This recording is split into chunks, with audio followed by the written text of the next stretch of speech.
আসসালামু আলাইকুম মালয়েশিয়া প্রবাসী ভাইগণ, আশা করি আপনার প্রত্যেকে ভালো আছেন। মালয়েশিয়া ভিসার মেয়াদ শেষ হলে কঠিন জরিমানা। হায় আল্লাহ, মালয়েশিয়া স্বরাষ্ট্রমন্ত্রী একই আইন করল। চলুন খবরে বিস্তারিত জেনে নেওয়া যাক। মালয়েশিয়াতে থাকা প্রবাসীদের জন্য একটা বড় ধরনের দুঃসংবাদ রয়েছে, বিশেষ করে যারা মালয়েশিয়াতে ভিসার মেয়াদ শেষ করে অতিবাহিত করেছেন তাদের জন্য বড় ধরনের বিপদ। হঠাৎ করেই মালয়েশিয়ার স্বরাষ্ট্র মন্ত্রণালয় থেকে এক কঠোর ঘোষণা দেওয়া হয়েছে, যারা অবৈধভাবে মালয়েশিয়াতে বসবাস করছে, মালয়েশিয়ায় ভিসার মেয়াদ শেষ হওয়ার পর অতিরিক্ত সময় অবস্থান করলে বিদেশিদের জন্য শাস্তির নিয়মে বড় পরিবর্তন এনেছে দেশটির সরকার। আগে এই ধরনের ঘটনায় সরাসরি মামলা হতো এবং আদালতের মাধ্যমে সাজা নির্ধারণ করা হতো। এতে মামলা নিষ্পত্তি হতে সময় লাগতো, আবার আটক কেন্দ্রগুলোতেও ভিড় বেড়ে যেত। এবার যদি কেউ ভিসার মেয়াদের চেয়ে 90 দিনের কম সময় অতিরিক্ত থাকে, তাহলে আর আদালতের ঝামেলায় পড়তে হবে না, বরঞ্চ সরাসরি জরিমানা দিয়ে বিষয়টি নিষ্পত্তি করা যাবে। এখন থেকে জরিমানাতেও নতুন নিয়ম কার্যকর করা হয়েছে।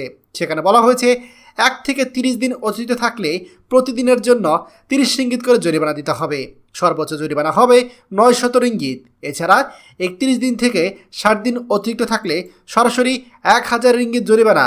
এছাড়া 61 দিন থেকে 90 দিন অতিরিক্ত থাকলে জরিমানা হবে 2000 রিঙ্গিত। তবে কেউ যদি 90 দিনের বেশি সময় ভিসার মেয়াদ পার করে থাকেন, সেক্ষেত্রে আগের মতো মামলা হবে এবং তাকে আদালতে প্রয়োজনীয় আইনি ব্যবস্থা নেওয়া হবে। প্রশ্ন করতে পারেন, কেন এই পরিবর্তন? দেখুন, মালয়েশিয়ার স্বরাষ্ট্রমন্ত্রী সাইফুদ্দিন নাসুসান ইসমাইল তিনি জানিয়েছেন, এই নতুন নিয়মে আগে যেখানে মামলা নিষ্পত্তি হতে 14 দিন পর্যন্ত সময় লেগে যেত, এখন তা মাত্র 1 দিনে শেষ হবে।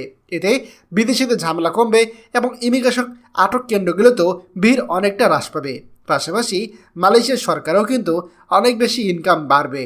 এখন মন্ত্রী আরও জানিয়েছে, এই নিয়মটি মূলত তাদের জন্য প্রযোজ্য হবে যাদের নিয়ন্ত্রণে বাইরে থাকা কিছু কারণে অতিরিক্ত থাকতে হয়েছে, যেমন হঠাৎ করে অসুস্থ হয়ে পড়া, দুর্ঘটনায় পড়া, বন্যা বা ভূমিকম্প বা অন্যান্য দুর্যোগ। এই সকল কারণে যুক্তিসঙ্গত যে কোনো কারণ দেখাতে পারেন, তাহলে জরিমানা দিয়ে সহজে দেশে ফেরা তাদের জন্য সহজ হবে। এছাড়া বলতে গেলে মালয়েশিয়ার ভিসার মেয়াদ শেষ হওয়ার পর 3 মাসের মধ্যে তারা চাইলে জরিমানা দিয়ে পার হতে পারবে, কিন্তু 90 দিনের বেশি যদি হয়ে যায়, সেক্ষেত্রে তাদের মামলা থেকে রেহাই নেই। এখন আপনারা অনেকেই অবৈধভাবে যারা কিনা ট্যুরিস্ট ভিসা নিয়ে মালয়েশিয়ায় প্রবেশ করছেন, মালয়েশিয়ায় প্রবেশ করার পর তারা 1 মাস 2 মাস মালয়েশিয়াতে বিভিন্ন জায়গায় কাজ খোঁজার চেষ্টা করছেন, কিন্তু সেটেল হতে পারছেন না। তারা কিন্তু এখন চাইলে এই 2000 রিঙ্গিত জরিমানা দিয়ে মালয়েশিয়া ত্যাগ করতে পারবেন। যদিও খরচ অনেক, কিন্তু তারপরেও আপনার কাছে সুযোগ থাকবে। খবরটি দয়া করে আমাদের মালয়েশিয়া প্রবাসী সকল ভাইদের সাথে এখনই শেয়ার করে সবাইকে এই গুরুত্বপূর্ণ খবরটি জানার সুযোগ করে দিন। আর আপনি যদি আমাদের এই চ্যানেল নতুন হয়ে থাকেন, অবশ্যই আমাদের চ্যানেলটিকে সাবস্ক্রাইব করুন, মালয়েশিয়ার সকল গুরুত্বপূর্ণ খবর সবার আগে পাওয়ার জন্য। ধন্যবাদ সবাইকে। আমাদের সকল ভিডিও আপডেট সবার আগে পেতে আমাদের চ্যানেলটিকে সাবস্ক্রাইব করুন। সাবস্ক্রাইব করতে সাবস্ক্রাইব বাটনে ক্লিক করুন এবং বেল আইকনে চাপুন, যাতে আমাদের কোনো নতুন ভিডিও আপনি মিস না করুন।